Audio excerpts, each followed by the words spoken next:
오늘 우리가 함께 나눈 이 성경 전체 66권의 말씀을 보게 되면 하나의 특징적인 것을 보게 됩니다.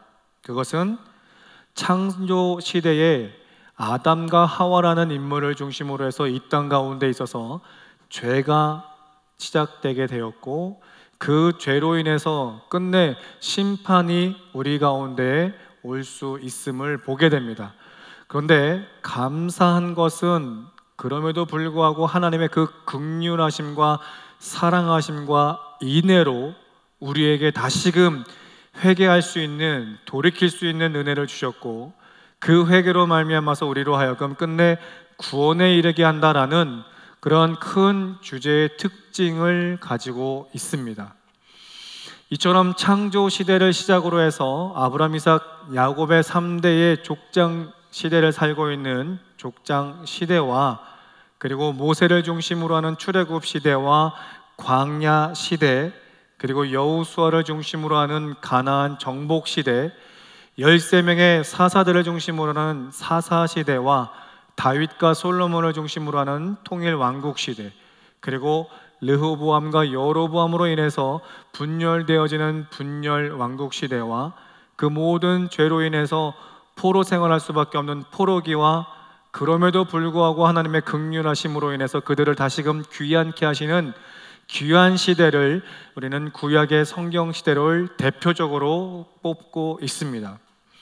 이처럼 소개하고 있는 구약의 10개의 시대를 보게 되면 그 10개의 시대 가운데 있어서 가장 긴장도가 높았던 시대를 뽑는다면 아마도 분열 왕국 시대의 말기 때라고 할 수 있겠습니다. 왜 분열 왕국의 말기 시대가 가장 클라이맥스라고 할 수 있냐면, 한마디로 말해서 하나님의 선민들이 하나님을 불신하고 하나님을 배교하는 사건으로 우리가 알고 있다라는 겁니다. 실질적으로 시대적으로 우리가 보게 되면 남유다의 16번째 요시야라는 마지막 종교 개혁자라고 하는 그 왕이 죽고 난 후로부터 계속적으로 이스라엘 백성들은 하나님 앞에서 등을 지고 악행하는 것을 우리는 성경 시대를 보면서 너무나 잘 알고 있습니다. 그 결과 어떠한 결과를 낳습니까? 주전 722년 아수르에 의해서 북이스라엘은 멸망을 하게 됩니다. 그런데 하나님이 분명히 아직까지 남겨놓은 남유다 백성들은 북이스라엘의 그 멸망을 봄과 동시에 계속적으로 하나님께서 선지자들을 통해서 돌아와야 된다, 즉 회개해야 된다라는 것을 이야기를 하나, 그 어떤 왕도, 그 어떤 정치가도, 그 어떤 백성들도, 그 어떤 선지자들도, 제사장들도 그 하나님의 부르심에 응하는 사람이 아무도 없었다라는 겁니다. 그로 인해서 주전 701년에 아수르의 사나립이라는 왕이 계속적으로 남진을 함으로 인해서 그들은 끝내 그 하나님의 부르심에 응하지 않고 오래전 그 선진들이 죄 가운데 있었던 애굽과 손을 잡음으로 인해서 끝끝내 그 남유다의 역사 또한도 바벨론의 70년의 포로 생활을 하게 되는 것입니다. 결국은 하나님의 사람들이 하나님을 불신하고 하나님을 배교함으로 인하여서 남유다 또한도 멸망하는 것을 보고 있다라는 것이죠. 이것은 우리가 성경을 보는 누구라도 너무나 쉽게 찾아볼 수 있는 과거의 현실 속의 역사였다라는 겁니다. 그렇다고 한다면 오늘을 살고 있는 우리 현 시대는 또 어떻습니까? 마태복음 24장 4절 이하의 말씀을 보게 되면 마지막 때에 일어나야 될 현상들에 대해서 말씀하시면서 나라와 나라가, 그리고 민족과 민족이 싸우는 것을 보며 또한 사랑이 식어져 가는 것을 보게 하나님께서는 말씀을 하고 있죠. 대표적으로 나라와 민족이 그리고 사랑이 식어가는 그 모든 말씀을 소개하면서 오늘 현 시대를 우리가 보게 되면 실질적으로 나라가 나라끼리 싸우고 있고 남북의 민족끼리 다투고 있고, 또 이 대한민국이라는 작은 나라의 사회를 보면 너무나 많은 것들이 변하고 그 문화부터 시대로부터 정치로부터 경제로부터 많은 것이 변해지고 있는 현 시대를 살고 있지 않겠습니까? 우리가 피부로 와닿듯이 IMF 때보다도 더한 경제적 기근을 맞고 있지 않겠습니까? 그래서 누구라도 그냥 한숨을 내뱉으면 그 한숨이 무엇 때문인지 말하지 않아도 너무나 괴로움의 한숨이다라는 것을 누구나 할 것 없이 잘 알고 이해가 되는 현 시대를 우리가 살고 있죠. 또 이 사회의 이 치안은 또 어떻습니까? 지난주 가운데 누구나 잘 알고 있듯이 가까운 지역에 이 묻지마 폭행과 묻지마 살인이라는 것이 그냥 정신적인 질환이라는 그 이유 하나만으로도 너무나 무서운 현실을 우리가 살고 있지 않겠습니까? 지금 현 시대 또한도 소개되고 있는 이 현 성경의 시대하고 다를 바 없는 시대를 살고 있다라는 겁니다. 그런데 이와 같은 시대 배경 가운데 있어서도 하나님은 오늘 주시는 말씀은 그 위협과 위기 가운데 있어서도 하나님 앞에 끝까지 신앙을 지키길 원하는 남은 자들이 있었다라는 겁니다. 오늘 이 시대 또한도 세상은 어렵고 힘이 들지만 숨이 차고 버겁지만 그럼에도 불구하고 나는 그 하나님을 저버릴 수 없어 내가 끝까지 그 신앙을 지키겠노라고 하는 남은 자, 즉 거룩한 주의 날 예배하는 우리 모든 성도분들이 있다라는 것이죠. 그래서 이 남은 자들에게 오늘 본문의 말씀을 통해서 위로하고 격려하며 다시 한번 도전을 주고 있다라는 것입니다. 그러면 이제 이와 같은 시대적 배경을 보면서 오늘 본문의 말씀을 보게 되면 이사야서는 총 66장으로 되어서 1부와 2부로 나누어집니다. 그래서 1부는 1장부터 39장까지 이 1부의 주된 사역은 앞서 서두에 소개했던 것처럼 하나님의 백성들이 죄 가운데 있어서 죄와 심판을 이야기를 합니다. 그리고 40장부터 66장까지는 그럼에도 불구하고 하나님의 긍휼과 사랑하심으로 그 백성들에게 다시금 돌이킬 수 있는 기회로 회개와 구원을 이야기를 하고 있는 것이죠. 그래서 우리가 역사적으로 잘 알고 있는 것처럼 죄의 심판은 아수르와 바벨론에 의해서 결국은 멸망하나 그 멸망 끝에 하나님의 사랑과 긍휼로 다시금 그들로 하여금 하나님의 주권으로 회개하고 돌이켜 구원에 이르게 하시는 메시지를 전달한다라는 겁니다. 그래서 오늘 본문 함께 나눈 45장의 말씀은 43장부터 시작되어져서 그 심판이 끝난 후 하나님의 주권 아래 하나님의 백성들로 하여금 다시금 돌이켜 구원에 이르게 하시기 위한 하나님의 말씀이 선포되고 있다는 겁니다. 참고적으로 이스라엘 백성들은 70년의 바벨론의 포로 생활을 합니다. 그런데 하나님께서 그 죄를 깨닫지 못하는 이스라엘 백성들을 깨닫게 하기 위해서 포로 생활로 그들을 붙잡게 하는 연수가 왜 굳이 1년도, 2년도 혹은 10년도, 20년도 아닌 70년이냐? 그 70년의 숫자적인 의미는 완전수를 이야기하고 있기 때문이다라는 겁니다. 7이라는 숫자도 완전수요, 10이라는 숫자도 완전수입니다. 7이 완전수 된다는 건 누구나 다 이해가 쉬울 것 같습니다. 그런데 이 10이라는 숫자가 왜 완전수냐면 당시의 백성들이 어떤 주제 가운데에 회의를 할 때에 소집을 할 때 인원을 소집할 때 가장 최소의 인원 10명만 모여도 그 회의는 열 수가 있었기 때문에 이 10이라는 숫자 또한도 완전수가 되는 것이죠. 그래서 7과 10이 모인 하나가 되는 70년이라는 그 의미는 영적으로 죄에 대한 심판을 이야기하고 있다는 것이죠. 죄에 대한 대가를 이야기하고 있다는 겁니다.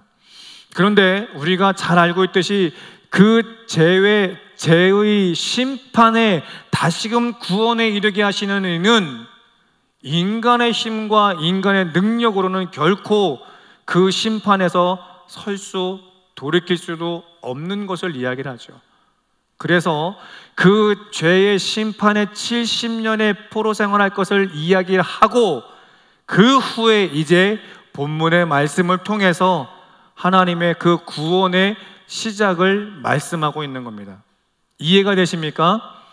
이러한 배경 가운데 있어서 이제 본문 1절의 말씀을 보게 되면 이렇게 1절은 말씀합니다. 여호와께서 그의 기름 부음을 받은 고레스에게 이같이 말씀하시되 내가 그의 오른손을 붙들고 그 앞에 열국을 항복하게 하며 내가 왕들의 허리를 풀어라고 말씀을 하시죠. 지금 소개되고 있는 이 고레스라는 사람은 하나님의 사람이 아닙니다. 이방인입니다. 그런데 그 여호와, 예흐와라고 하는 이 여호와 하나님, 전능하신 하나님, 만군의 여호와께서 이 이방인 되는 고레스를 기름 부었다라고 하는 건 무엇을 의미합니까? 그 기름 부음의 모든 주권은 하나님의 절대 주권 아래에 있다라는 것을 말씀을 하고 있는 것이죠. 그래서 그 절대 주권주 하나님께서 고레스에게 기름 부어서 어떤 일을 하시겠는고, 그의 오른팔을 먼저 붙들고라는 것을 이야기를 합니다.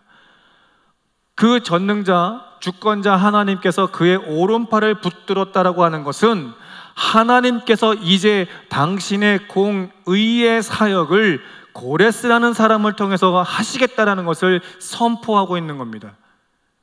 그리고 나서 그에게 말씀하시기를 그 열왕들, 그 모든 열국들이 항복할 것이고 왕들이 허리가 풀 것이다라고 이야기를 하죠. 이것은 왕의 허리를 풀 것이다라는 건 당시의 왕들이 허리에는 항상 칼을 차고 있었기 때문이죠. 그래서 고레스가 앞으로 전진해 나아갈 때에 열국은 망할 뿐 아니라 이 왕들의 허리에 그 차고 있던 무기 또한도 풀어 그에게 항복할 것이다라는 것을 말씀을 하고 있는 겁니다. 이 말씀은 고레스 왕의 힘이 있고 그를 따르는 군사력이 대단해서 그 모든 열국들이 항복할 거고 왕들이 허리춤을 풀 거다라는 것이 아니라, 그를 앞세우신 이가 전능하신 하나님이시며 그 하나님의 절대 주권 아래 이 모든 것을 행하실 것에 대해서 선포하고 있다는 겁니다. 그렇게 선포하신 후에 2절에는 뭐라고 말씀합니까? 내가 너보다 앞서 가서라고 하시죠. 그리고 험한 곳을 평탄하게 하며 논문을 쳐 부수며 쇠 빗장을 꺾게 하리라 라고 말씀을 하고 있습니다. 하나님의 그 절대 주권이 이 고레스보다도 앞서 가심으로 인해서 그 모든 험한 곳과 논문과 쇠 빗장과 같이 무너지지 않을 것 같았던 그 모든 위협들을 당신이 무너뜨리게 하며 꺾으시며 평탄케 하실 것에 대해서 말씀을 하고 있다는 겁니다. 그리고 3절의 마지막으로 내게 흑암 중에 보화와 은밀한 곳에 숨은 재물을 주겠노라 라고 말씀하시죠. 그 모든 그 열 왕들을 완전하게 하나님께서 제거하시고 다시금 그로 하여금 물건의 축복을 주심으로 그 민족을 일으킬 수 있는 회복의 은혜를 말씀을 하고 있다는 겁니다. 이 모든 것이 하나님의 절대 주권에 있다는 것이죠. 그래서 이 45장 1절로 3절의 말씀의 포인트는 절대 주권자 그 하나님께서 그를 붙잡으시고 그 붙잡은 손과 더불어 당신이 그보다 앞서 가심으로 인해서 쇠빗장과 같은 놋문과 같은 험한 모든 곳곳에 당신이 평탄케 하며 꺾으시며 쳐 부수겠다라고 약속을 하고 있다라는 겁니다. 그렇다고 한다면 이 약속이 실질적으로 이루어졌느냐, 실질적으로 성취되었느냐를 우리가 살펴봐야 되겠습니다. 다니엘서 5장 1절로 31절의 말씀을 보게 되면, 전체적인 내용을 보게 되면 당시에 바벨론 왕 느부갓네살 왕은 죽고 그의 아들 벨사살 왕이 왕위에 있을 때에 그곳에 있는 모든 귀족과 군인들 약 1000명이라는 사람들을 불러 모아서 그들로 하여금 잔치를 벌립니다. 단순한 잔치가 아니라 한마디로 말해 술잔치를 벌리고 있다는 겁니다. 군인들입니다. 그리고 귀족들입니다. 그곳에 남녀 모두가 섞여 있는 상황이죠. 그런데 그들에게 술잔치를 벌였다는 것은 음란한 행위들이 그곳에는 난무하고 있다는 것을 의미하고 있습니다. 그와 같은 그 현장에 어떤 역사가 벌어집니까? 하나님의 손이 나타나 사람의 손이 나타나서 벽에 글을 쓰게 됩니다. 그 자리에 있는 이 벨사살 왕과 1000여 명의 모든 사람들이 벽에 손이 나타나서 쓰고 있는 이 글들을 누구나 할 것이 다 봄으로 인하여서 그 자리에 있는 사람들은 두려움에 떨게 됩니다.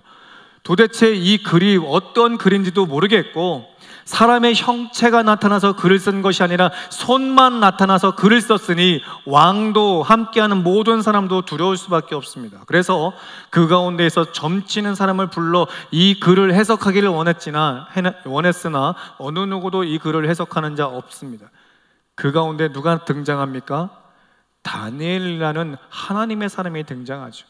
그래서 이 벨사살은 이 다니엘에게 조건을 제시하고 그 글을 해석하기를 원합니다. 그런데 그 글의 해석은 어떻습니까? 다니엘서 5장 25절의 말씀을 보게 되면 왕의 때가 끝났다라는 것을 이야기를 합니다. 당신의 일은 끝났다, 당신의 사역은 끝났다, 당신의 왕위는 이제 끝났다라는 것을 이야기를 하죠. 그리고 다니엘서 5장 31절에 그 글의 뜻과 같이 이 벨사살 왕은 죽게 됩니다. 그리고 그 이후에 다리오라는 사람이, 메대 사람 다리오가 그 땅을 차지했다라는 그런 말씀으로 마무리되죠. 이 참고적으로 다리오라는 이 왕은 실존 인물이 아니라 학설 가운데는 두 가지의 학설이 있습니다. 이 메대 사람 다리오는 당시에 메대와 바사의 연합 총사령관이 되는 고레스의 또 다른 이름이다라는 이야기를 하고 있습니다. 또 하나의 학설은 이 고레스의 연합군의 그 총사령관 되는 고레스의 군대 장관이 그 사람이다라는 것을 이야기를 합니다. 즉 하나님은 오늘 이 본문에서 말씀하고 있는 이 고레스를 통해서 이 바벨론을 피해 한 방울 손에 묻히지 않고 그 땅을 입성케 하셨다라는 것에 성취하셨다라는 것을 다니엘서 5장을 통해서 말씀하고 싶으신 것이죠. 그렇게 이 고레스가 무혈 입성을 통해서 마지막 어떠한 일을 합니까? 에스라 1장 1절과 2절의 말씀을 보게 되면 하나님이 그에게 감동을 주셔서 이스라엘 백성들로 하여금 귀환하게 하고 동시에 그 땅에 가서 하나님의 성전을 건축할 것에 대한 칙령을 내리는 것을 보게 됩니다. 역사적으로 보게 되면 실질적으로 하나님께서 오늘 본문에 약속하신 그 약속을 성취하셨음을 우리는 성경을 통해서, 역사를 통해서 잘 알고 있다는 것이죠. 그렇다고 한다면 이 사건을 통해서 오늘을 살고 있는 우리들에게 하나님은 무엇을 말씀하고 싶으신 것일까? 두 가지를 살펴볼까 합니다. 첫 번째는 문자적으로 역사적으로 이루셨던 그 하나님의 역사를 우리가 살펴볼 필요가 있습니다. 분명히 이 말씀은 누구에게 주어졌다고 했습니까? 세상은 어지럽고 혼탁하지만 영적으로 더럽혀진 음란한 세대를 살고 있지만 분명히 그 가운데에는 하나님의 신앙을 지키겠노라고 하는 남은 자들이 있다고 했습니다. 그러면 오늘 현 시대 또한도 세상은 어렵고 혼탁하지만 불안하지만 그럼에도 불구하고 하나님 앞에 신앙을 지키겠노라고 하는 여러분들과 같은 남은 자들이 반드시 있다라는 것이죠. 그렇다고 한다면 그 남은 자들은 여러분들에게 오늘 본문의 말씀을 통해서 무슨 말씀을 하고 있는 겁니까? 절대 주권자 그 하나님이 당신의 그 주권 아래 여러분들을 붙잡아 주겠노라고 약속하고 있는 거예요. 그 붙잡음과 동시에 무엇을 약속합니까? 내가 너보다 앞서가겠다라는 것을 말씀하시죠. 그리고 너의 모든 삶의 험한 곳에, 그리고 논문과 같이 쇠빗장과 같이 든든하고 무너지지 않을 것만 같은 사회 현실의 문제들을 내가 반드시 평탄케 해줄 것이며 쳐 부수게 할 것이며 반드시 모든 것을 꺾어주겠노라고 약속하고 있는 겁니다. 사랑하는 성도 여러분, 여러분의 그 모든 삶이 내뱉는 호흡만으로도 얼마나 힘들지 알고 있는 현 시대 가운데에 나는 그럼에도 하나님 앞에 나와서 예배하겠노라고 하는 그 신앙 고백을 우리 주님은 너무나 잘 알고 있다는 것이죠. 그래서 그 하나님은 오늘 말씀을 통해 여러분에게 다시 한번 도전의 말씀을 하고 있습니다. 내가 너를 붙들리라라고 말씀하시며 그 붙든 손으로 너보다 하나님이 앞서가겠다라고 말씀하시죠. 그리고 모든 열국들로 하여금 항복하게 할 것이며 모든 열왕의 허리를 풀 것이며 모든 험난한 곳이 평탄하게 될 것이고 그 모든 논문이 쳐 부수게 될 것이며 쇠빗장이 꺾여지며 3절에 감추어진 물건의 축복 또한도 내가 주겠노라 라고 말씀을 하고 있는 겁니다. 이와 같이 하나님께서 약속하시는 이유가 무엇이겠습니까? 3절 마지막에 이렇게 말씀을 하시죠. 내 이름을 부르는 자가 나 여호와 이스라엘의 하나님인 줄을 내가 알게 하리라. 누가? 내가 알게 하리라. 즉 내가 나를 통해 역사하시는 그 하나님을 알리는 증인의 삶을 살겠노라라는 것을 말씀하고 있는 거예요.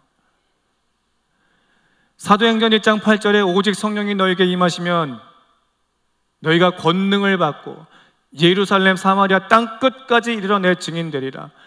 마태복음 28장 19, 20절에 뭐라고 말씀합니까? 너희는 가서 모든 족속으로 너희는 하나님의 사람들로 너희는 가서 모든 족속으로 제자를 삼아 아버지와 아들과 성령의 이름으로 세례를 주고 내가 내게 가르친 모든 것을 가르쳐 지키게 하라. 세상 끝날까지 내가 너희와 함께 할 것을 약속하지 않겠습니까? 세상 힘이 듭니다. 불안합니다. 먼 지역의 이야기가 아니라 10분, 15분에 갈 수 있는 그 지역에서 너무나 무시무시한 일들이 벌어지고 있습니다. 언제 이 지역에 그와 같은 일이 벌어질지 모르겠죠.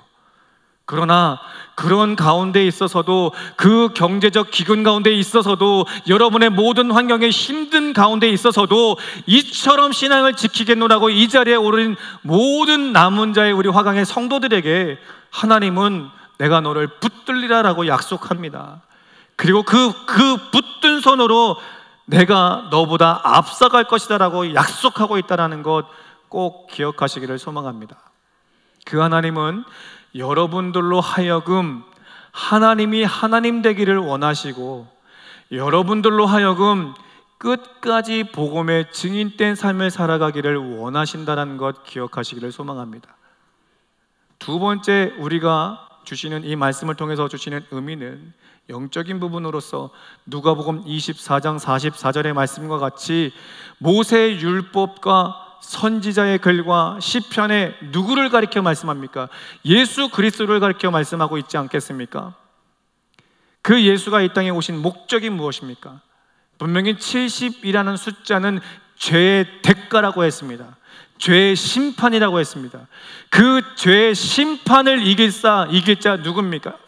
어느 누구도 인간으로서는 결코 그 죄의 대가를 치를 자 없습니다. 그래서 1절에 뭐라고 말씀합니까? 여호와께서 그의 기름 부음 받은 자, 즉 예수 그리스도를 이 땅에 보내주심으로 인해서 그 죄를 대속하셨다라는 거죠. 십자가의 그 죄를 대속하셨다라는 거예요. 그 십자가의 그 죄를 대속하심으로 인해서 그의 이름을 부르는 자에게 하나님은 구원을 약속하고 있다는 것이죠. 그러니 얼마나 감사합니까? 요한복음 3장 15절에 뭐라고 말씀하십니까? 그의 이름을 부르는 자는 영생을 얻으리라고 약속하지 않으십니까? 그래서 우리가 시브르서 12장 2절에는 뭐라고 말씀합니까? 믿음의 주인 되시고 온전케 그 역사를 이루시는 예수를 바라보자라고 말씀하지 않으십니까? 오늘 이 본문의 말씀은 단순히 이 땅에 살아가면서 필요한 우리에게 채워줄 것을 약속만 한 것이 아니라 우리의 영혼마저도 끝까지 책임지시겠다라고 약속하는 말씀이에요. 그러니 우리가 이 세상 힘들지만, 어렵지만, 버겁지만, 숨이 차지만, 불안하지만, 그럼에도 불구하고 주 앞에 나와서 예배하는 것 아니겠습니까? 그와 같이 고백하는 여러분들을 그 전능자 하나님이, 주권자 하나님이 가만두시겠습니까? 여러분을 끝까지 붙잡고 계신다라는 것, 여러분을 그 붙잡는 그 하나님이 여러분보다 앞서서 일하신다는 것 꼭 기억하시기를 소망합니다. 그로 인해서 하나님께서 이와 같이 약속하시면서 마지막 당신이 끝끝내 우리들에게 말씀하시는 그 한 가지는 45장 22절에 이렇게 말씀하십니다. 땅의 모든 끝이여 내게로 돌이켜 구원을 받으라. 나는 하나님이나 다른 이가 없느니라 라고 말씀합니다. 하나님께로 돌이켜 구원을 받으라. 이 구원을 받으라 라고 하는 이 구원이라는 것은 영의 구원과 플러스 이 땅 가운데 있어서 하나님의 회복을 말씀하고 있습니다. 그러니 하나님께로 돌아와라 라고 강력하게 말씀을 하고 있는 것이죠. 말씀을 정리합니다. 사랑하는 성도 여러분, 이스라엘 백성들이 죄 가운데 있어서 끝내 바벨론의 심판 70년을 삽니다. 그러나 이 70년의 죄의 대가를 어느 누구도 이것을 대신할 자 없습니다. 이 죄의 대가는 반드시 하나님의 주권 아래 당신의 기름 부은 자만이 할 수 있다는 것이죠. 그래서 당신의 기름 부음 받은 자 예수 그리스도로 말미암아서 우리의 죄를 용서하시고 구원에 이르게 하시는 축복을 우리에게 주셨음과 동시에 당신의 기름 부음 받은 그 예수로 말미암아서 우리와 함께 하시며 우리보다 앞서서 그 어렵고 힘든 것들을 막아 주시겠노라, 쳐 부수시겠노라 약속을 하고 있다는 겁니다. 그러므로 사랑하는 성도 여러분, 그 약속의 하나님을 끝까지 붙들어 승리하는 귀한 성도의 삶이 되기를 소망하고, 무엇보다도 이 혼탁한 세상 가운데 있어서 마태복음 16장 16절에 베드로가 고백한 것처럼 그와 같은 고백이 여러분 가운데 있기를 소망해 봅니다. 마태복음 16장은 어떤 배경입니까? 가이사랴 빌립보라는 그 지역은 단순한 지역이 아닙니다.